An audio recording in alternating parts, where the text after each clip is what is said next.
అందరికీ పూర్ణం భక్షాలు, పప్పు భక్షాలు చేస్తున్నాము. ఈరోజు మా ఇంట్లో ఇలా మెత్తగా పిండి, గోధుమ పిండి, కొంచెం మైదా పిండి ఇలా అంతా కలుపుకొని పెట్టుకొని పప్పు ఉడికించుకొని బెల్లం వేసి మళ్ళీ ముద్దలాగా చేసుకొని ఇలా ఒత్తుకోవడం. పూర్ణం పెట్టుకొని పిండిలో ఇలా భక్షం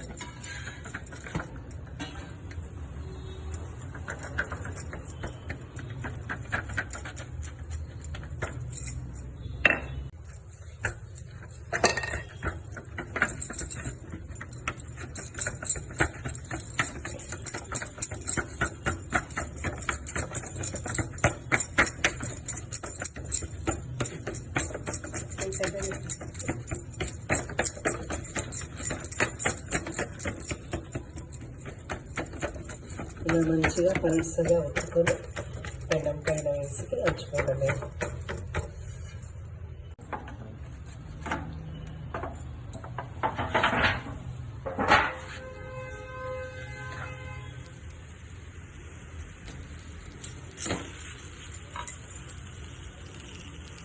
మంచిగా కాల్చుకున్న తర్వాత ఇలా భక్షం రెడీ అవుతుంది.